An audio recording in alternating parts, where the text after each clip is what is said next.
এ পর্যায়ে আমি আলোচনা করব ব্রেক এবং কন্টিনিউ স্টেটমেন্ট সম্পর্কে। তো এখানে আমি কমেন্টের মাধ্যমে লিখে দিচ্ছি যেটা নিয়ে আলোচনা করতে যাচ্ছি, সেটা হচ্ছে ব্রেক এবং কন্টিনিউ স্টেটমেন্ট। ওকে, তো এই দুটি জিনিস আমরা লুপের মধ্যে ব্যবহার করতে পারি এবং এই দুটি ব্যবহার ফলে কি হবে এবং কিভাবে ব্যবহার করতে হবে সেই প্রসঙ্গে ধারণা দিব।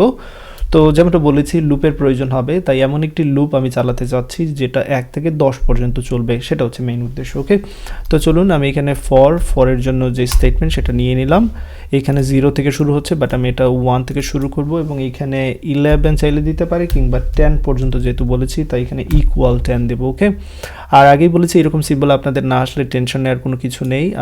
আমি যে ফন্ট ব্যবহার করছি হয়তোবা সেটা আপনারা করছেন না, তাই এরকম হতে পারে। ওকে, দেন আমি এই 1 থেকে 10 পর্যন্ত সংখ্যাগুলোকে প্রিন্ট করতে যাচ্ছি, সেই জন্য printf এবং এইখানে %v, দেন নিউ লাইন, তারপর i এর ভ্যালু প্রিন্ট করছি, সেই জন্য এখানে i দিয়েছি। ওকে, তো এটাকে রান করে আমি আপনাদের দেখাচ্ছি আউটপুট কী হচ্ছে। নিশ্চয়ই আউটপুট কী হবে সেটা আপনারা গ্যাস করতে পারছেন, এটা গ্যাস না করতে পারার মতো কোনো কিছু নয়। 1 থেকে 10 পর্যন্ত প্রিন্ট করে দেখাবে এবং তেমনটা এখানে দেখাচ্ছে। Fine, so far so good. তো এবার আপনি কোনো একটা কন্ডিশনের উপর বেস করে হয়তো বা কোনো কিছু না করতে চান, ও কোনো কিছু প্রিন্ট নাও করতে চান। তো যেমন আমি এরকম বলবো যে সকল সংখ্যা 2 দিয়ে ভাগ করে বাক্সের শূন্য হবে সেগুলোকে আমি প্রিন্ট করতে যাচ্ছি না। তো সেটা আমি কিন্তু এরকম করতে পারি, যেমন এখানে i মডুলাস 2 দিয়ে ভাগ করার পর বাক্সের যদি শূন্য হয় সেই ক্ষেত্রে আমি তাদেরকে প্রিন্ট করতে চাচ্ছি না, সেই ক্ষেত্রে আমি এখান থেকে আবারও লুপে ফিরে যেতে চাচ্ছি। সো এখানে কন্টিনিউ দিয়ে দিলাম।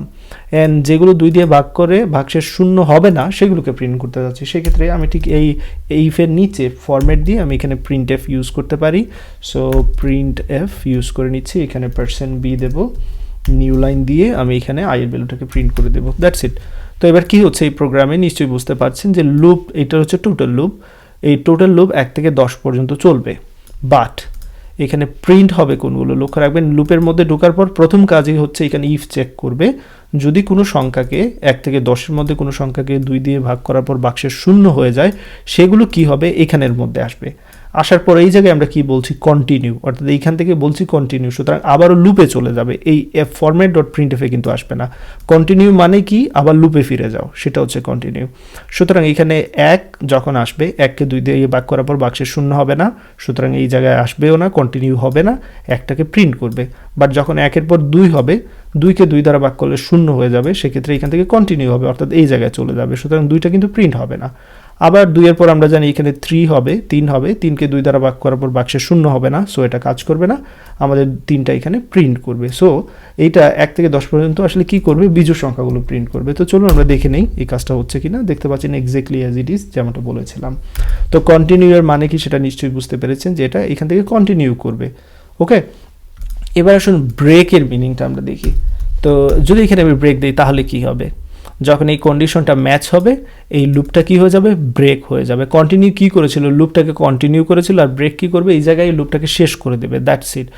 তো তাহলে আউটপুট কি হবে এই প্রোগ্রামের, একটু গ্যাস করার চেষ্টা করুন। যখন 1 হবে, 1কে 2 দ্বারা ভাগ করলে বাক্সের শূন্য হবে না, সুতরাং 1টা প্রিন্ট করবে। বাট যখন 2 হবে, এইখানে আসবে, 2কে 2 দ্বারা ভাগ করলে বাক্সের শূন্য হবে, দেন লুপটা ব্রেক, দ্যাট মিনস এই লুপ থেকে বের হয়ে যাবে। সো ওভারঅল প্রিন্ট করবে কত, জাস্ট 1। তো সেটা আমরা এখানে চেক করতে পারি, দেখতে পাচ্ছেন এখানে জাস্ট 1 প্রিন্ট করেছে।